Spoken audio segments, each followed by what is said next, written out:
Jamaah. Yeay. Oh, jamaah. Yeay. Alhamdulillah. Alhamdulillah jamaah masih di Islam itu Indah. Dan untuk jamaah yang baru bergabung, hari ini kita sedang membahas tema belajar agama lewat jalur apa. Masya Allah, di segmen sebelumnya udah dibahas ya sama guru-guru kita, bahwa kita harus lihat guru kita itu sanad keilmuannya dari mana. Terus juga jangan cuma ikut-ikutan yang viral aja gitu ya. Takutnya kan itu tidak mengikuti syariat. Nah, kita akan lanjutkan lagi pembahasannya. Jamaah yang ada di rumah juga boleh siapin catatannya, karena kita sekarang mau nonton dulu nih, ada tayangan mengenai jalan hijrah bisa dari manapun. Yuk kita saksikan sama-sama, silakan. Waduh, Masya Allah, Alhamdulillah. Ini sahabat kita, senior saya di manajemen saya, satu manajemen sama saya, Mas Ruben Onsu. Nah ini ternyata Habib nih, salah satu perantara ya, Mas Ruben Onsu masuk Islam. Bener ya Bib ya? Betul. Gimana Bib, boleh tahu gak sih ceritanya, apakah ada curhat dulu apa gitu, dapat hidayahnya gimana Bib? Sebetulnya ada satu hal yang belum pernah saya ceritakan kemanapun dan menarik di banget. media Apa itu, manapun. apa tuh? Apa tuh Bib? Jadi waktu saya kalau nggak salah haji tiba-tiba dia telepon, saya berada di depan Ka'bah, saya video call aja langsung. Oh iya. Saya kasih lihat Ka'bahnya. Masya Allah. Tapi jangan sekarang, nanti aja ceritanya. Ya Bib, aduh kita udah semangat banget nih, menarik banget nih. Oke deh kalau gitu, tapi ini kan kita akan lanjutkan ya, pembahasannya masih berkaitan sama tema kita Bib. Ada yang mau aku tanyain sebenarnya, bener gak sih Bib, ada yang bilang kalau misalnya kita itu kan Islamnya udah dari lahir gitu ya, di KTP itu udah pasti Islam gitu ya. Nah katanya bisa kalah sama orang yang mohon maaf misalnya sebelumnya bukan Islam tapi dia mencari gitu ya. Dia mencari ilmunya tuh kemana-mana, pokoknya dia belajar gitu ya, nggak berhenti-berhenti gitu ya. Nah sebenarnya tuh kalau misalnya kita mencari sendiri mungkin dari awal gitu ya karena penasaran. Atau misalnya nanti yang katanya dari benci itu bisa jadi cinta. Nah sebenarnya yang lebih baik tuh kayak gimana, mohon penjelasannya Habib, silakan. Akhir Akang Mikdad, Ya. Ustadz Maulana, Ustadz Syam. Bismillahirrahmanirrahim. Allahumma salli ala sayyidina Muhammad wa ala ali sayyidina Muhammad. Ketika seorang hamba berada di zona nyaman, Islam dari kecil, mentang-mentang dia Islam, dia nggak belajar, sholat juga ala kadarnya, atau bahkan Islam KTP, yang Islamnya turunan dari orang tuanya, ataupun dari kakeknya, ataupun dari moyangnya, sehingga apa? Sehingga dia hanya menganggap sebuah Islam itu hanya sebuah agama, dan belum melekat dalam diri dan jiwanya. Belum tersentuh hidayah dari Allah Subhanahu wa taala. Sehingga apa? Sehingga hamba tersebut hanya asal ikut-ikutan sholat, hanya ikut-ikutan mau belajar ngaji, atau ikut-ikutan dia ke majelis talim, habis itu dia kembali lagi, dia melaksanakan perbuatan dosanya, maksiatnya, tidak tersentuh hati dan jiwanya. Karena dia tidak memperdalam agama. Man sa'alaka tariqan ilal ilmi, sahalallahu tariqan ilal jannah. Siapa orang yang berjalan menuju ilmunya Allah Subhanahu wa taala dengan niat hati dan jiwanya, Allah mudahkan langkah dan jalannya menuju surganya Allah. Maknanya di sini adalah apa? Ketika seorang hamba tersebut yakin bahwasanya Allah sebagai Tuhannya, Nabi Muhammad sebagai utusannya, dan orang-orang yang alim, orang-orang yang saleh adalah perantara sebagai ilmunya yang dia dapatkan, dan dia menjalankannya dan dia mengikutinya, bahwasanya yakin Allah Subhanahu wa taala yang menguasai alam semesta ini, maka niscaya dia akan takut kepada Allah. Ittaqullaha haitsuma kunta. Ittaqillaha haitsuma kunta, bertakwa kepada Allah dimanapun dia berada. Dia takut kepada Allah dimanapun dia berada. Karena apa? Karena yakin Allah sebagai Tuhannya, dan besok dia akan mati, dicabut nyawanya, dan akan diperlihatkan perbuatannya selama masih hidupnya. Maka tentunya dia takut untuk melakukan perbuatan dosa ataupun maksiat. Oleh karena itu, ketika seseorang yang baru masuk agama Islam, karena dia belajar, karena dia menelaah, karena dia meneliti, karena dia mempelajari bahwa Al-Quran tidak ada satupun kalimat di dalamnya kedustaan. Kurang lebih 30 juz, kurang lebih 114 surah di dalamnya, 6.600 lebih ayatnya, yang dimana semuanya itu tidak ada kekurangannya, tidak ada salahnya. Maka niscaya ketika dia memperdalam, yufaqihu fiddin, maka Allah Subhanahu wa taala memperdalam daripada ilmu agamanya dan pemahamannya, sehingga dia masuk Islam dengan cara apa? Dengan cara ikhlas karena Allah, mencari ridhonya Allah, dia perdalami, dia khusyuk, salatnya khusyuk, ibadahnya khusyuk, yakin Allah sebagai Tuhannya, niscaya dia jauh lebih baik daripada muslim-muslim yang lainnya. Yang tidak belajar, yang tidak tersentuh hatinya, yang hanya Islam KTP aja, yang cuman sholat karena ikut-ikutan, ngaji karena ikut-ikutan. Akhirnya dia melakukan maksiat, dia dosa. Tapi mereka muslim yang masuk dengan agama Islam yang dia pelajari, yang dia amati, yang dia teliti. Yang dia cari dengan mencari berharap ridhonya Allah, rahmatnya Allah. Maka niscaya itu lebih baik. Belajarnya agamanya dan ibadahnya. Lebih khusyuk, lebih tenang. Dan mereka yang muslim, yang sudah muslim, ayo dekatkan diri kepada Allah. Lebih khusyuk lagi memperdalam agama. Lebih khusyuk lagi untuk mendekatkan diri kepada Allah. Khusyuk dalam salatmu. Khusyuk dalam baca Al-Quranmu. Khusyuk dalam mendekatkan diri kepada Allah dengan cara apa? Dengan cara yang ma'ruf. Kalian tidak kenal Al-Quran. Kenalkanlah diri kalian kepada Al-Quran. Kalian gak bisa baca Al-Quran. Belajarlah baca Al-Quran. Banyak muslim yang baca Qurannya gak benar. Banyak muslim yang Al-Qurannya malas dibaca. Dan bahkan Ramadan aja gak hatam Quran.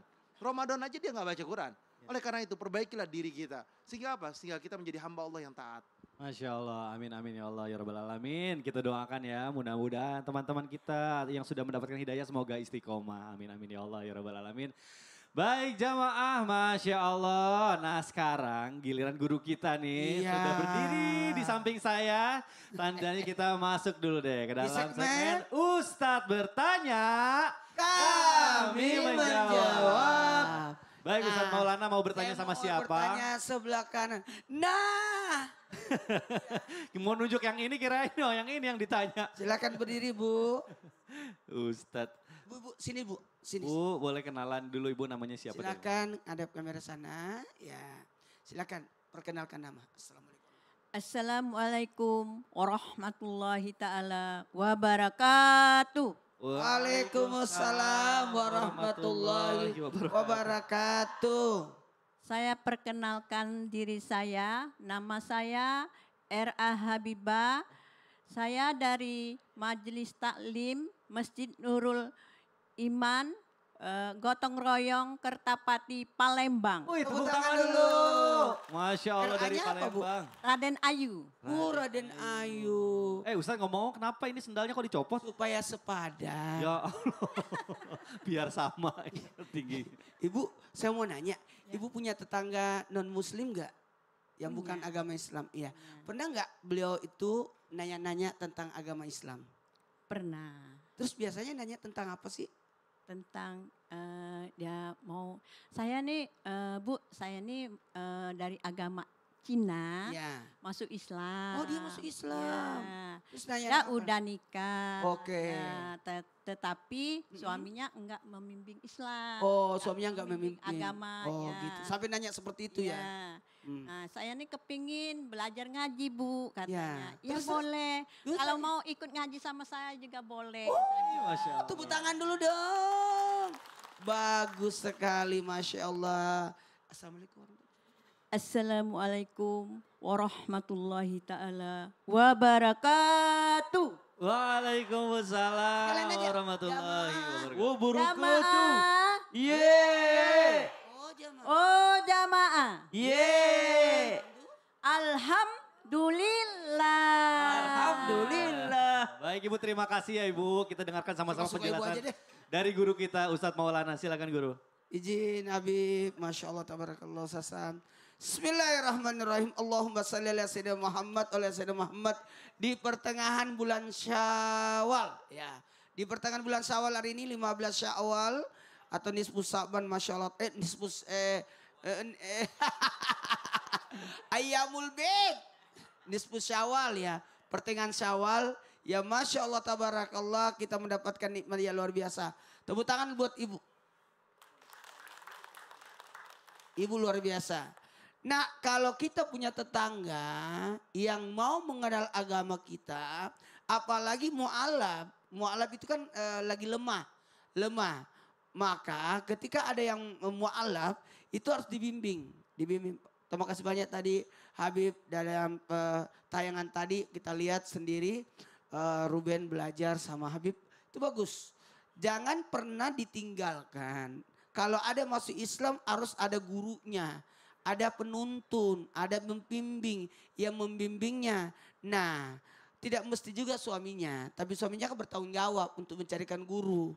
Mungkin karena suaminya sibuk, boleh. Maka peranan ibu bagus, tepuk tangan buat ibu. Yang mau mengajarkan, itu benar.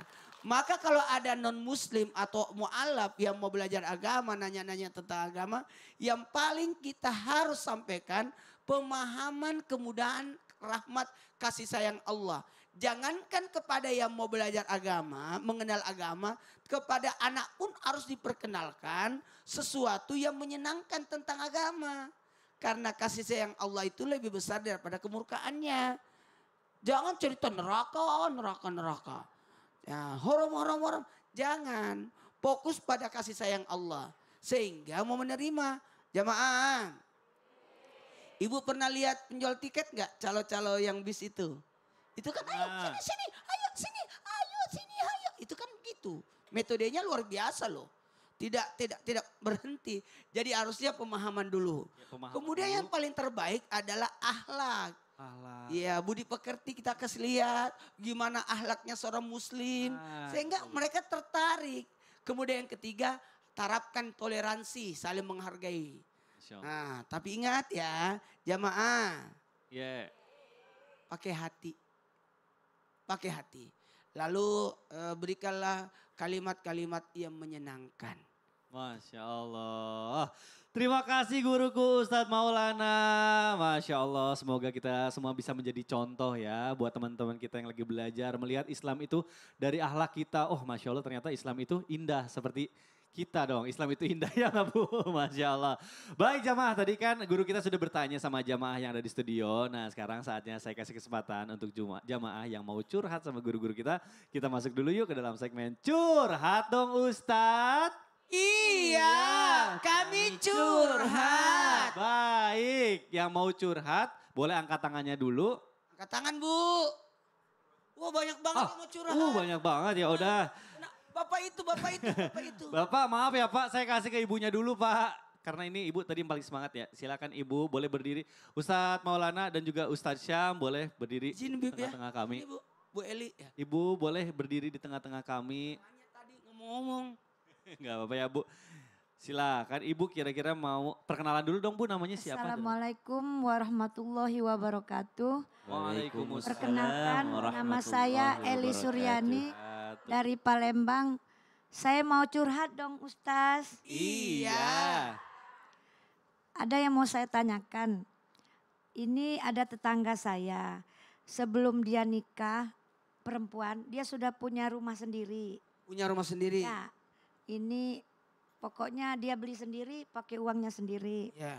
Setelah dia menikah, suami istri, dan berapa tahun kemudian ternyata suaminya tuh punya istri lain. Oke. Dan sudah punya anak 2. Oke. Nah sekarang suami istri itu sudah meninggal. Yang jadi pertanyaan saya, itu rumah itu waris kepada siapa? Apakah kepada keluarga istrinya atau kepada keluarga suaminya atau kepada anak dan istrinya yang baru? Oke. Terima kasih. Wassalamualaikum warahmatullahi wabarakatuh. Waalaikumsalam warahmatullahi wabarakatuh. Baik Ibu, mungkin akan dijawab terlebih dahulu oleh Ustadz Syam ya. Waris kepada siapakah? Jawabannya kepada ahli warisnya. Siapa yang punya harta itu? Oh ternyata yang punya harta itu si perempuan. Ternyata si almarhumah yang punya harta. Tidak pernah sekalipun terlintas dari lisannya.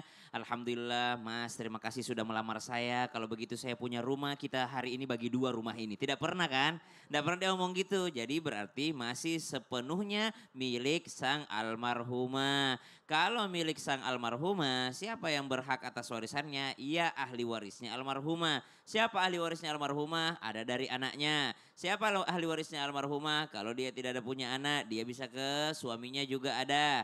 Kalau tidak pada suaminya, ternyata suaminya sudah meninggal dunia juga. Oh bisa kepada saudara-saudaranya. Oh bisa kepada orang tuanya. Jadi ahli warisnya sang almarhumah. Anak daripada suaminya di istri yang lain itu tidak punya. Kenapa? Karena bukan ahli warisnya sang almarhumah tadi. Begitu kurang lebih jelasnya, karena itulah pentingnya sangat penting untuk diketahui siapa yang punya ini harta ini. Seperti rumah, siapa yang punya ini? Oh kalau gono gini sama-sama kita beli, ya sudah diperjelas dulu surat-suratnya punya siapa, berapa hakmu di sini, berapa hak saya. Kenapa? Karena kalau meninggal dunia nanti bingung siapa yang punya kalau tidak ketahuan siapa yang punya ini karena tidak tahu siapa nanti ahli warisnya. Tapi kalau dari awal sudah tahu, oh ini saya sudah punya sebelum saya menikah dengan engkau. Surat-suratnya atas nama saya dan saya tidak pernah sekalipun niat untuk bagi dua dengan engkau ini. Walaupun kita sehidup semati, saya tidak mau bagi dua rumah ini karena saya yang berusaha, saya yang kerja, saya yang nabung, saya yang beli dan saya punya ini sebelum kita menikah.